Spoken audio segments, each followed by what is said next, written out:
तो उनका दाव इसीलिए लग गया वहां उस समय 600 वर्ष पहले, क्योंकि हम शिक्षित नहीं थे। अब हम शिक्षित हैं और देवनागरी लिपि हम बहुत अच्छी तरह समझते हैं। संस्कृत भाषा भी देवनागरी लिपि में है, शब्दकोश हमारे पास है, तत्व ज्ञान हमारे पास है, हम आराम से इन वेदों का अनुवाद कर सकते हैं। लेकिन इससे पहले परमात्मा ने दया करी है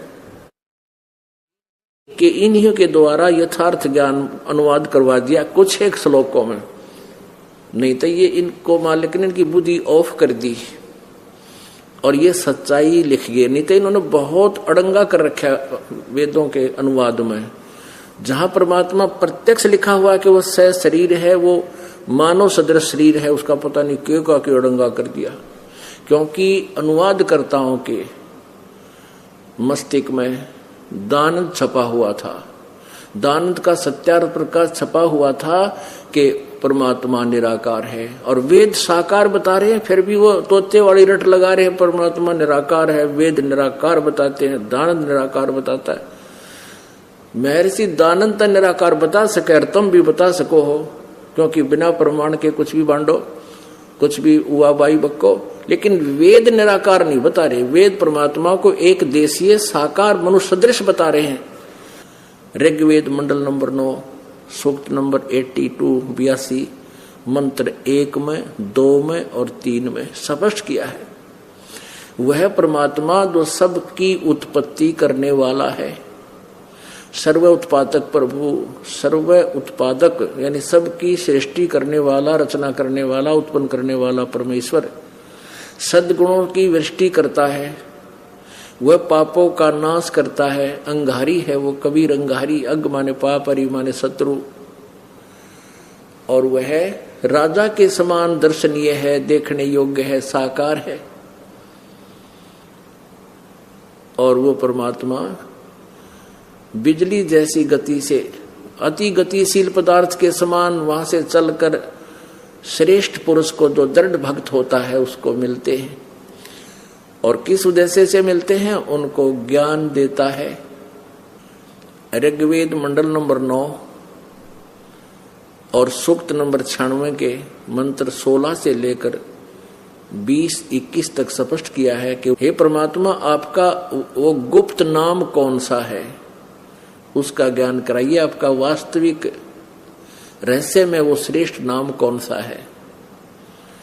उसमें 17वें में लिखा कि वो परमात्मा जो शिशु रूप धारण करके प्रकट होता है और बड़ा होकर के फिर अपनी सच्चिदानंद घन वाणी, कबीर वाणी को अपने मुखारविंद से लोकोक्तियों के काव्यना, लोकोक्तियों के माध्यम से, कविताओं से बोलता है, जिस कारण से वो प्रसिद्ध कवियों में से भी एक उपाधि प्राप्त करता। लेकिन वो होता है अमर पुरुष, और उस अमर पुरुष द्वारा कृत वो अमृत वाणी, सच्चिदानंद घन ब्रह्म की वाणी, उनके अनुयायियों के लिए,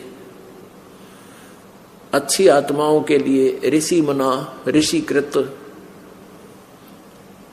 सवर्षा यानी बहुत आनंददायक होती है, उनको बहुत प्यारी लगती है मालिक की वाणी, सच्चिदानंद घन ब्रह्म की वाणी। और वो परमात्मा तीसरे धाम में विराजमान है, तृतीयम धाम विराजम, वो तीसरे धाम में सतलोक में विराजमान है।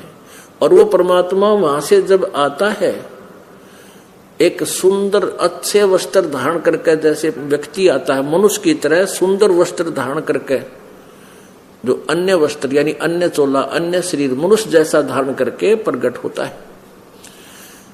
अपन आत्माओं,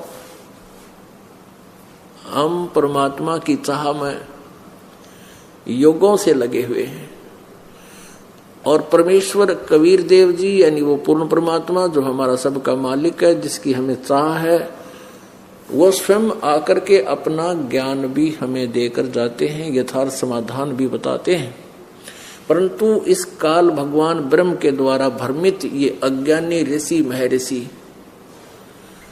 ये संख्या में बहुत होते हैं।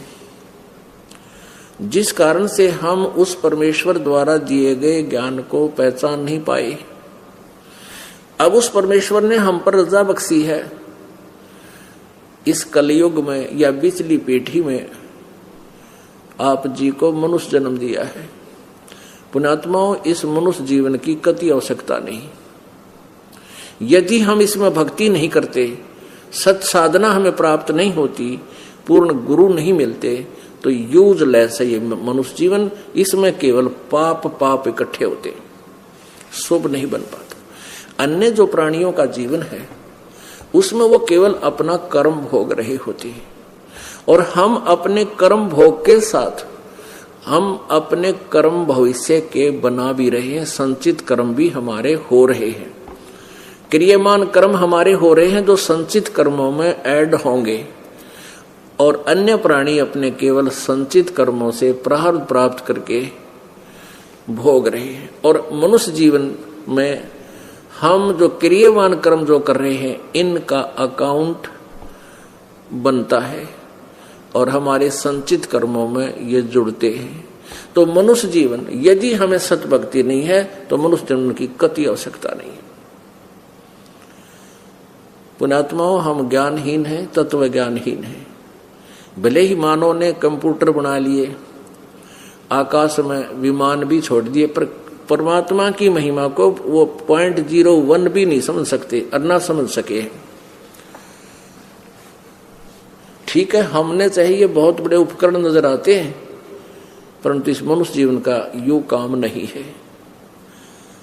अब पृथ्वी, इतने मनुष्यों के लिए पृथ्वी कोई छोटी कोई ना, और यहां पर किसी वस्तु का अभाव नहीं है। हमारे अंदर एक ऐसी बीमारी पैदा कर रखी है काल ने कि हम थोड़े में सब्र नहीं कर सकते। 3 लोक से तरपतना ही ये मन भोगी खसिया। और परमात्मा आकर हमें समझाते हैं कि तुम थोड़े में यानी इच्छाओं को कम करके जीना सीखो। वो इसलिए स्वयं एक जीवन जनसाधारण का अपने हाथों कर्म करके निर्वाह करके दिखाते हैं, एक एग्जाम्पल कोड करते हैं, एक उदाहरण देकर जाते हैं कि तुम ऐसे रहो। तुम सारा जीवन बर्बाद कर रहे हो मनुष्य जीवन को। कोठी बना ली, प्लाट ले लिया, कोठी बना ली, ऊपर बना ली, 4थी मंजिल बना ली, 6ठी बना ली, और फिर कभी मृत्यु हो जा, फिर वहां उसी गली में धक्के खाता बना, कुत्ता बनकर धक्के खा रहा है। तो हमें ये याद दिलाते हैं, इस काल ने तुम्हारी बुद्धि भ्रष्ट कर रखी है। तुम्हारी बुद्धि की जो प्रेरणा है, जो तुम्हारी एनर्जी है, वो गलत स्थान पर व्यर्थ करवा रहा है, वेस्ट करवा रहा है। आप जी को केवल 2 रोटी चाहिए, 2 समय का आहार चाहिए, मालिक देगा। परमात्मा कहते हैं घर तक 3.5 हाथ गणाता 4.25, और कह कबीर अधिका गहे ताको नहीं विचार। अपना जो शरीर मनुष्य का 3.5 हाथ की लंबाई का होता है, चाहे माप के देख लियो, छोटा हो चाहे बड़ा हो।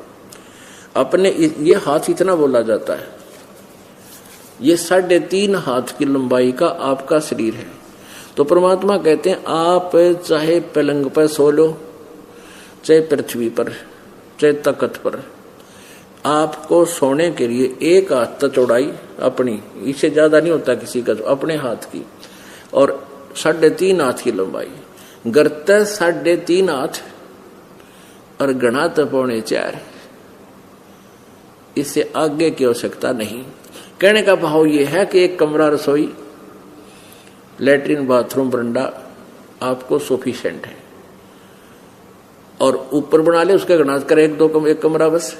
लेकिन हम बेसब्रे हो गए, हमने तो पूरी कोठी चाहिए, पूरा लान चाहिए उसमें, और फिर उसके लिए क्या चाहिए, 2 नंबर का काम चाहिए, और 2 नंबर के धंधे तो वो पाप इकट्ठे होंगे, वह कोठी यहीं रह जाएगी। और फिर वो जो जिससे रिश्वत ले लेकर और बेमतलब से कोई झूठ कपट करके, मिलावट करके जो पैसा इकट्ठा किया है, वो तो यहीं रह जाएगा। उसका प्रतिफल उसने भोगना पड़ेगा। किसी का बैल बनेगा और उसका कड़ में लठ मारेगा जिसके पहले पैसे ले रखे हैं, और उसको बैल बनाकर जोतेगा और उससे पूरे अपना पैसा इकट्ठा करेगा। पूरा करेगा।